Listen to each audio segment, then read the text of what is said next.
ऐसे प्रामाणिक नेता जिनका नाम नवी मुंबई अंतर्राष्ट्रीय विमानतल को लगना चाहिए, ये सभी पार्टियों की तरफ से सभी पार्टी के नेता,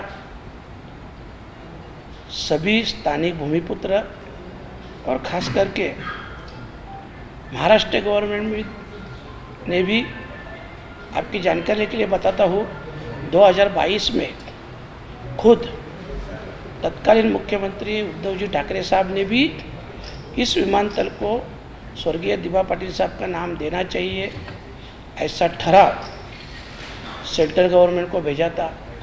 उसके बाद यूपी के सरकार ने भी यही सेम ठराव, जो कि एक ही नाम से स्वर्गीय दिबा पाटिल साहब के नाम से केंद्र सरकार को भेजा, पर अभी तक उसके बारे में कुछ भी डिसीजन नहीं हो रहा है। आपको मालूम है, ऐसा समझ रहा है कि आने वाली 30 तारीख को, मतलब बराबर आज से 18 दिन के बाद उस एयरपोर्ट का उद्घाटन होने जा रहा है, जबकि हमारी सबकी मांग है कि उद्घाटन से पहले स्वर्गीय दिबा पाटिल साहब का नाम देना चाहिए। और मैं यही कहूँगा कि स्वर्गीय दिबा पाटिल साहब के जो काम थे, उसने इस देश के लिए जो काम के माध्यम से योगदान दिया है, उसकी ऊंचाई इस एयरपोर्ट से कहीं ज़्यादा है। और इस एयरपोर्ट को उनका नाम देने से एयरपोर्ट की ऊंची बढ़ जाएगी, उनकी नहीं, क्योंकि वो तो देश के नेता थे। बस इसी मांग को लेके आने वाली 14 सितंबर को हम लोग भिवंडी से रैली निकाल रहे हैं। शुरू में आपकी जानकारी के लिए बताता हूँ, जब इस रैली का नियोजन की बात हुई, सिर्फ 4 व्हीलर गाड़ी है और समाज के सिर्फ आगरी कोली स्थानीय भूमिपुत्र समाज के सिर्फ युवा लोगों को मैंने आह्वान किया था। तो एक दिन में 600 के ऊपर गाड़ी की एंट्री हुई। आज तक 5 दिन में, कल तक 2000 के ऊपर गाड़ी की एंट्री हुई। अभी हम लोग ने एंट्री भी बंद कर दिया है, जिसको आना है डायरेक्ट आ सकते हैं। तो एक हज़ारों की तादाद से हम लोग जा रहे हैं, हज़ारों गाड़ी रहेगी। मुझे मालूम है ये जो सभी लोग आ रहे हैं, ये सिर्फ और सिर्फ दिबा पाटिल साहब के सम्मान के लिए आ रहे हैं। उनके प्रति जो समाज का प्यार है, समाज की जो श्रद्धा है, उसके कारण इतनी बड़ी संख्या से 4 व्हीलर लेके सभी युवा आ रहे हैं। हम लोग इस माध्यम से राज्य सरकार और केंद्र सरकार का ध्यान इस मुद्दे पे आकर्षित करना चाहते हैं, ताकि ये अभी उद्घाटन की घड़ी नज़दीक आई है, तो उसके पहले ये नामकरण होना चाहिए। ये हमारी स्पष्ट भूमिका है।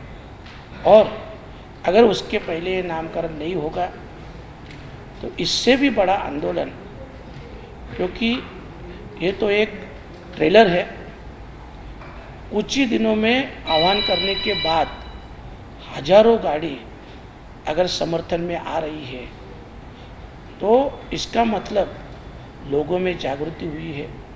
और अगर उद्घाटन से पहले नाम नहीं दिया तो लाखों लोग इस मोर्चा में शामिल होने वाले हैं। और मेरा कहना एक ही है कि अगर स्टेट गवर्नमेंट ने एक ही नाम दिया है, तो सेंट्रल गवर्नमेंट ने जल्द से जल्द उसका निर्णय लेना चाहिए। बस हम लोग यही चाहते हैं। कार आने वाले उनका क्राइटेरिया क्या होगा? मतलब जैसे अगर कोई आना चाहता है तो उनको एंट्री करना पड़ेगा या आपके ऑफिस वालों से जो है कांटेक्ट करना पड़ेगा, कैसे यार? नहीं, ये देखो, ये सब सेफ्टी के लिए हम लोग ने किया है कि सभी गाड़ी का नंबर, ड्राइवर का नाम, नंबर, ये सब हम RTO में भी देने वाले हैं। ट्रैफिक DCP साहब दोनों, थाना के भी, न्यू बॉम्बे के भी, नवी मुंबई के भी, सभी से बात हुआ है, तो उनको ये सब डिटेल्स देने वाले हैं। पर अभी ऐसी हालत है कि 2000 की गाड़ी के ऊपर एंट्री गई है। तो अभी हम लोग बता रहे हैं कि कौन से एरिया से कौन से पॉकेट से कितने लोग आ रहे हैं। बॉम्बे महानगर पालिका जो है, उन्होंने जो महानगर पालिका के जो क्षेत्र में जो फलक लगाए, न्यू मुंबई विमानतल, इस तरह के फलक लगाए, कई युवाओं ने वहाँ पर विरोध करके वो बोर्ड तोड़े भी, उसके बारे में क्या कहना है? देखो, मतलब जब ये बोर्ड लगे, अंतर्राष्ट्रीय विमानतल के जब बोर्ड लगे हैं, तो वो बोर्ड तोड़े भी है, कहीं पे उनके ऊपर काला कलर लगाया है, मतलब लोगों ने अपना निषेध व्यक्त किया है। तो इसके लिए एक गवर्नमेंट को, देखो अभी नज़दीक आ रहा है, इसकी आपने देखा होगा संसद में भी मैंने इसके बारे में आवाज़ उठाई थी, और अभी ये 14 तारीख को रैली निकल रहा हो। तो ये जो लोगों का विरोध, क्योंकि 4-5 साल से चालू है, हमारी संघर्ष समिति भी लगातार संघर्ष कर रही है, कई समाज की संस्थाएं हैं जो काम करती है, वो लोग भी इसका विरोध कर रहे हैं, इस संघर्ष में शामिल है। और आज जब मैं भी कर रहा हूँ, तो मैंने भी सभी को आह्वान किया है कि आप सभी ज़्यादा से ज़्यादा संख्या से इसमें शामिल हो जाए। सिर्फ 1-2 मिनट में आपका लूँगा वो इसके लिए कि ऑलरेडी दिभा पाटिल साहब का मैं काम बोलना आपको भूल गया कि उनको मैं राष्ट्रीय नेता क्यों मान रहा हूँ। देखो 1989 में जब स्त्री भ्रूण हत्या का कायदा पारित हुआ, वो कायदा महाराष्ट्र विधानसभा में दिभा पाटिल साहब ने पारित किया। उसके बाद में 1994 में सेंटर के गवर्नमेंट ने भी उसकी दखल ली और पूरे देश में ये स्त्री भ्रूण हत्या का कायदा लागू।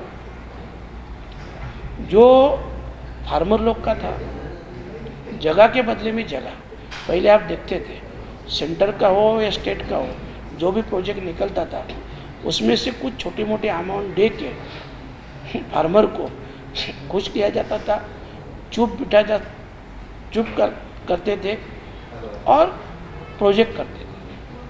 पर उसके बाद में दिभा पाटिल साहब ने क्लियर कट एक आंदोलन किया, तो उस आंदोलन के माध्यम से उन्होंने शासन को बताया कि भूमि की बदले में, मतलब जगह के बदले में जगह मिलनी चाहिए, और जो 12.5% का जो फार्मर के बाजू से डिसीजन हुआ, वो भी स्वर्गीय दिभा पाटिल साहब ने किया, जो पूरे देश में लागू हुआ।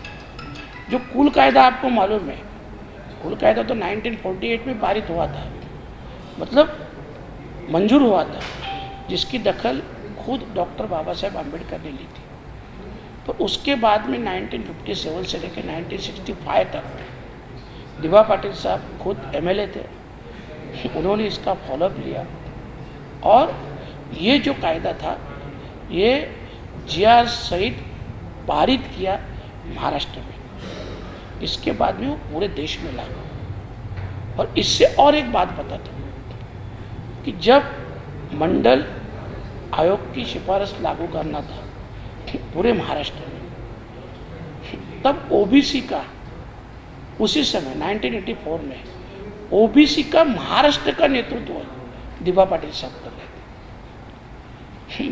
मेरा कहने का मतलब यही है कि उनका जो काम है, आज भ्रूण हत्या का जो हुआ, सब हमारे माँ बहनें बेटियाँ हमारे पूरे देश के, उनके लिए कानून लागू हुआ, पूरे देश के फार्मर के लिए कानून लागू हुआ, OBC को जो पूरा हक मिला उसका भी महाराष्ट्र का उन्होंने नेतृत्व किया था।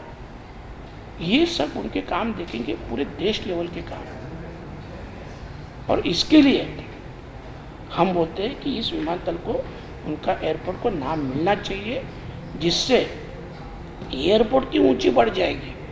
दिभा पाटिल साहब की नहीं, दिभा पाटिल साहब की ऊंची तो बहुत ज़्यादा है, क्योंकि वो देश के नेता थे।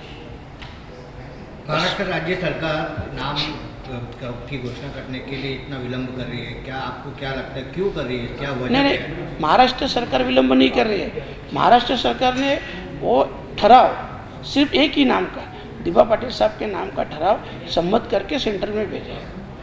वो सेंट्रल गवर्नमेंट उसके ऊपर डिसीजन नहीं ले रही, वहाँ पे रुक गए। तो देखो अभी 30 तारीख को अगर उद्घाटन है, ओपनिंग है, तो सिर्फ 17-18 दिन बचे हैं और अभी भी उनका नाम अनाउंस नहीं हो रहा है। मतलब सरकार के मन में कुछ अलग है, कुछ अलग मंशा है, और इसके लिए पूरे सभी के मन में एक संभ्रम है, और इसके लिए हम लोग एक आंदोलन कर रहे हैं। Thank you.